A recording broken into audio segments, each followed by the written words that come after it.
आती है जब आपने क्वांटम नंबर पढ़ा हो। तो ये क्या है, एक सीक्वेंस है। तो इनऑर्गेनिक का भी अपना एक सीक्वेंस है।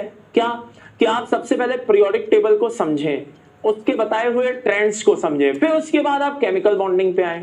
केमिकल बॉन्डिंग आपको मॉलिक्यूल के बारे में फील दिलाती है, मॉलिक्यूल के बारे में आपको नॉलेज मिलती है, कोई मॉलिक्यूल कैसा है कैसा नहीं है, बात समझ में आ रही है। हाँ, ज्योमेट्री बताती है, एंगल्स बताती है, कई तरह की चीजें हमें केमिकल बॉन्डिंग से पता चलती हैं, ठीक है ना।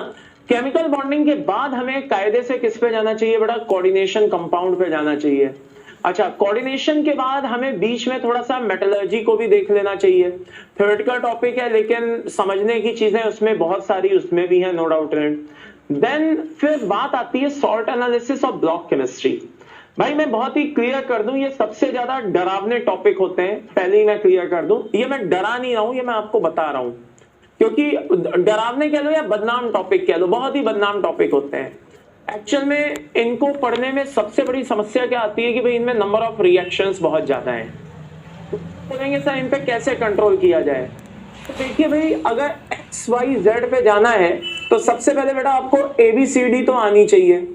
तो एक्चुअल में सॉल्ट एनालिसिस क्या है, that is the combo, combination है किसका, ब्लॉक केमिस्ट्री का, S block, P block, D block, F block. इनमें जो भी रिएक्शन आती हैं उन सबकी मैकेनिज्म जो होती है बेटा वो ब्लॉक केमिस्ट्री में कराई जाती है। बहुत से बच्चों को कंफ्यूजन होता है, सर मैंने ब्लॉक केमिस्ट्री नहीं, सर मैंने सॉल्ट एनालिसिस नहीं पढ़ा है, क्या मैं ब्लॉक केमिस्ट्री पढ़ सकता हूं। मैं सीधा जवाब दे देता हूं, नहीं, नहीं पढ़ सकते।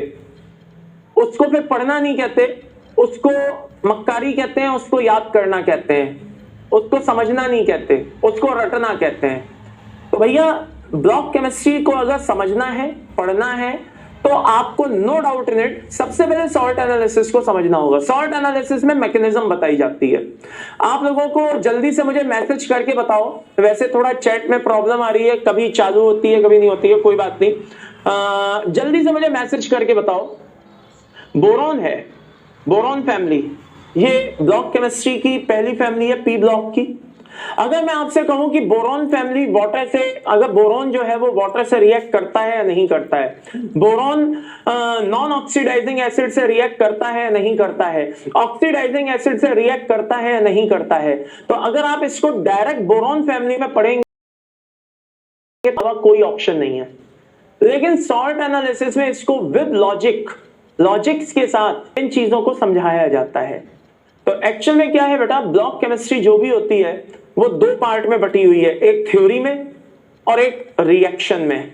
थ्योरी तो हम वैसे भी याद कर सकते हैं, उसके लिए सॉल्ट एनालिसिस पढ़ने की जरूरत नहीं है, लेकिन अगर हमें उसकी रिएक्शंस को समझना है तो पहले हमें सॉल्ट एनालिसिस को समझना बहुत जरूरी है। तो अगर सॉल्ट एनालिसिस पढ़कर के आप इन रिएक्शन को लगाएंगे कि बोरॉन वाटर से रिएक्ट करता है नहीं करता है, boron oxidizing acid non oxidizing से रिएक्ट करता है नहीं करता है, तो आप उसको विद लॉजिक एक्सप्लेन कर पाएंगे कि हाँ साहब ये करता है या नहीं करता है।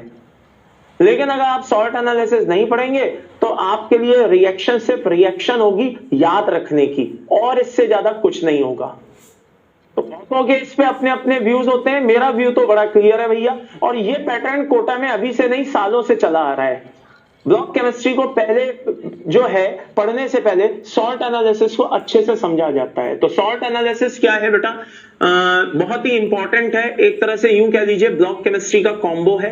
वो आपको मैकेनिज्म समझाता है कि मैकेनिज्म कैसे बनाई जाती हैं, कैसे रिएक्शंस की जाती हैं, इन सब के बारे में आपको एक्सप्लेनेशन देता है। देन उसके बाद आपको ब्लॉक केमिस्ट्री पे उतरना चाहिए। अब इसमें मैं आपको बता दूं, मैं कोई जादू नहीं कर दूंगा, मैं साफ कह रहा हूं, इंसान हूं, बहुत ईमानदारी से कह रहा हूं भाई, मैं कोई जादू नहीं कर दूंगा कि कोई जादू हो जाएगा या ये हो जाएगा।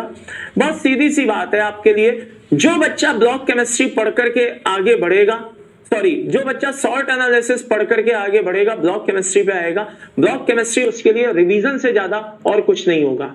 उसको ऐसा लग रहा होगा कि जैसे मान लो मैं ब्लॉक केमिस्ट्री नहीं पढ़ रहा, रिवीजन कर रहा हूं, क्योंकि मुझे पता है बहुत से बच्चे मुझसे, हमने केमिकल बॉन्डिंग नहीं पढ़ा है, वो हमारा बैकलॉग हो गया है, क्या मैं कोऑर्डिनेशन चैप्टर से शुरुआत कर सकता हूं। फिर जब नया चैप्टर शुरू होगा मेटलर्जी, बहुत से बोलेंगे मैंने कोऑर्डिनेशन नहीं पढ़ा है, क्या मैं मेटलर्जी पढ़ सकता हूं। जी नहीं। फिर एक क्वेश्चन आएगा एक दिन, मैं सॉल्ट एनालिसिस पढ़ सकता हूं अगर मैंने कोऑर्डिनेशन, केमिकल बॉन्डिंग, ये वो कुछ नहीं पढ़ा है। मतलब ये क्वेश्चन ठीक वैसा ही है कि कोई मुझसे पूछे मैं 11th पढ़ सकता हूं सर, बस मैंने नर्सरी से 10th तक कुछ नहीं पढ़ा है। ये ठीक वैसा क्वेश्चन है बेटा, ठीक है ना। पता नहीं भगवान जाने बच्चा हमारे मुंह से क्या सुनना चाहता है, गॉड नोस बेटर। तो ये मैंने कहा आपको बता दूं कि ये एक प्रॉपर सीक्वेंस है बेटा। इसी सीक्वेंस में हम आगे बढ़ते चले जाएंगे और पूरी इनऑर्गेनिक केमिस्ट्री को बड़े आराम से खत्म कर लेंगे। तो इस सीक्वेंस को फॉलो करें, कोशिश करें कि बैकलॉग ना हो, बैकलॉग इकट्ठा ना हो और रोज का रोज पढ़ते रहें। अब आगे बढ़ने से पहले मैं आपको बता दूं, 2-3 चीजें मैं आपको बताऊंगा, ठीक है ना। फॉर एग्जाम्पल एक मेरा होता है क्यूएसपी, ठीक है। क्यूएसपी का मतलब होता है बेटा क्वेश्चन सॉल्विंग पॉइंट। बहुत से बच्चे जानते भी होंगे, कुछ बच्चों ने तो लिखते ही मैसेज भी कर दिया क्यूएसपी, जैसे ही मैंने लिखा तो सामने देख पा रहा हूं स्क्रीन पे, कुछ बच्चों ने तो मैसेज भी कर दिया। क्यूएसपी का मतलब होता है बेटा क्वेश्चन सॉल्विंग पॉइंट, ठीक है ना। और एक थोड़ा सा मैंने फनी बनाया हुआ है, मगर ये फनी है लेकिन इसको मजाक में मत लेना, बहुत सीरियसली। बीकेक्यू बोले तो भविष्य के क्वेश्चन, कहने का मतलब है आप पीवाईक्यू में अटके रहते हो और करना भी चाहिए, मैं मना नहीं कर रहा हूं।